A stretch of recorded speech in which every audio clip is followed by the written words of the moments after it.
नमस्कार, walk with market के YouTube channel पे आपका स्वागत है। मैं हूं नरेंद्र शर्मा। आज की अगर 7 तारीख की बात करूं तो हमारा मार्केट बहुत ज़्यादा खराब रहा है। कंटिन्यू 2-3 दिन से मार्केट के अंदर सेलिंग प्रेशर देखने को मिल रहा है और ये लाजमी भी है। जैसा मैंने आपके साथ में डिस्कस किया था उसी पाथ पे हम चल रहे हैं। अब मैं आपको बात करूंगा 8 तारीख के लिए। तो मैं आपको आज ये बताना चाहता हूं कि अभी जो मैंने पढ़ा है आज सुबह से लेकर के और अभी तक, उसमें ये बताया जा रहा है कि रशिया और यूक्रेन के अंदर जो मैटर है वो अभी भी फ़िलहाल और लंबा चल सकता है।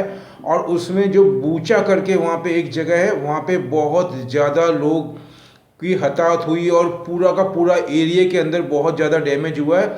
दूसरा, यूक्रेन के प्रेसिडेंट मिस्टर जोलेस्की, उन्होंने ये भी बोला है कि कम से कम 5,500 से भी ज़्यादा सिविलियन की डेथ हुई है।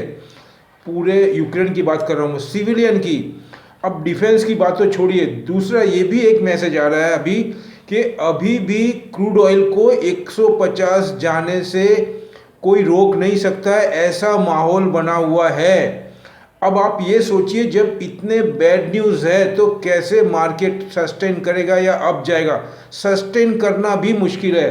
तो मैंने आपको 2 मैटर बताए। तीसरा मैटर आपको बोलना चाहूँगा, यूएसए के अंदर जो फेडरल गवर्नमेंट है वो बहुत तेज गति से इंटरेस्ट रेट बढ़ाएगी और जो एसेट्स एलोकेशन कर रहे थे मार्केट के अंदर वो भी कम करेगी, मतलब दोहरी मार पड़ेगी।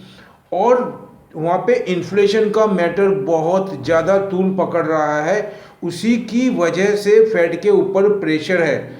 ये बातों को ध्यान में रखते हुए मैं आपको कल के लिए बोलना चाहूँगा। उसके पहले मैं आपको ये बोलूँगा, कल मैंने आपको 10 शेयर लिखाए थे, उसमें से ऐसे माहौल के अंदर भी कितना ज़्यादा ग्रोथ किया है वो मैं आपको बताना चाहूँगा। जो पॉजिटिव होगा मैं बोलूँगा आपको। टेक महिंद्रा मैंने आपको दिया था 12 से 13 रुपये प्लस में है। उसके बाद में हिम्मत सिंगा सेड जो कि सीड से रिलेटेड है वो 2 से 3 रुपये प्लस में है। महिंद्रा एंड महिंद्रा 6 से 7 रुपये प्लस में है। उसके बाद में HCL टेक जो कि पूरे दिन में ज़्यादा था लेकिन बंद आया 5-6 रुपये। कहने का मतलब माइनस में नहीं गया है, उसमें सेलिंग प्रेशर नहीं आया है, उसमें 5-7-10 रुपये बढ़े ही हैं और कुछ में तो बहुत ज़्यादा बढ़े। उसके बाद में गोदरेज कंज्यूमर मैंने आपको दिया था, आप सोचिए उसमें 33 रुपीज़ बढ़े हैं। मार्केट हमारा 650 पॉइंट डाउन है और जो मैं आपको रिकमेंड किया हूँ उसमें गोदरेज कंज्यूमर 33 रुपये बढ़ा हुआ है, 33 रुपीज़। उसके बाद में मैं आपको बोलूँगा इंडिया सीमेंट मैंने आपको दिया था 2 से 3 रुपये।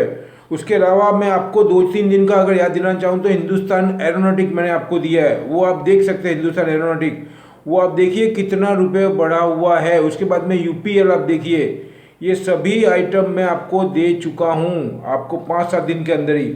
चलो आप ध्यान रखिएगा। दूसरा मैं आपको ये बोलना चाहता हूँ, अभी मैं आपको कल के लिए मतलब 8 तारीख के लिए शुक्रवार के लिए दे रहा हूँ आपको 5 आइटम, आप नोट डाउन करिए। उसमें भी मैंने बहुत ही मेहनत करके बॉटम लेवल में और जो करंट सिचुएशन है उसके तहत ही मैंने निकाली है। उसमें है हैप्पीएस्ट माइंड जो टेली कम्युनिकेशन के अंदर और डाटा एनालाइज के अंदर है, 1148 22 रुपये बढ़ा हुआ है। आपको 22 रुपये मतलब 15 रुपये के करीब अगर घटा हुआ मिले तो ही बाय करना। मतलब मैं आपको ये बोल सकता हूँ 1125 में या 1122 में मिले तो ही बाय करना है, वेट करना, आपको चांस देगा। उसके बाद में भारत फॉर्ज बाबा कल्याणी की फैक्ट्री है पूना के अंदर और 728 का भाव है उसका ऑटोमोबाइल्स पार्ट्स के अंदर। भारती एयरटेल 763 वो भी बाय कर सकते हैं टेली कम्युनिकेशन को लेकर के। दूसरा, इन्होंने TCS के साथ में टाई अप भी किया है 5G को लेकर के, ये आज का ही ब्रेकिंग न्यूज़ है, उसके तहत मैं बोल रहा हूँ आपको। और ये 5G जो है सिर्फ टेली कम्युनिकेशन के अलावा इंडस्ट्री में भी बहुत ज़्यादा उपयोग है। उसके बाद में टाटा कंज्यूमर मैं आपको दे रहा हूँ 804 रुपये। और उसके बाद में आपको मैं बोल रहा हूँ HUL हिंदुस्तान यूनिलीवर लिमिटेड, ये 2170 आप देखिए मैंने आपको दिया है ये 2-3 दिन के अंदर। और आपको बोलना चाहूँगा 28 रुपये बढ़ा हुआ है 2170 के अंदर। अगर ये आज 28 रुपये नहीं बढ़ा होता तो कम से कम 100-150 पॉइंट और माइनस में हो जाते, ये ध्यान रखना। क्योंकि ये ऑलवेज मैंने आपको बहुत दफ़े बताया हुआ है कि इंडेक्स को मेंटेन करने के लिए एज ए टूल इस्तेमाल होता है। अगर मार्केट बहुत ज़्यादा बढ़ता है तब इसमें वो प्रॉफिट टेकिंग करते हैं और मार्केट बहुत ज़्यादा सेलिंग होता है तब इसको हुआ। और ज़्यादातर आपको बोलना चाहूँगा TCS VCS को, रिलायंस को, ज़्यादातर HUL को वो अप करके और इंडेक्स को अप रखना चाहते हैं। तो ये 5 आइटम आप ध्यान में रखिएगा। दूसरा बोलना चाहूँगा, मेरा डिस्क्लेमर रख रहा हूँ, ये मेरी अपनी स्टडी, अपने एनालाइज है, आप अपना डिसीजन अपने एक्सपर्ट की गाइडलाइन से ही लें। और मेरे वीडियो अच्छे लगते हैं तो इसको ज़्यादा से ज़्यादा शेयर करें, और जो नए हैं उनको अनुरोध करूँगा जाने से पहले सब्सक्राइब करें और बेल आइकन दबाएं। मिलेंगे अगले अंक में कुछ नए शेयर के साथ में, नए सेक्टर के साथ में। जय हिंद।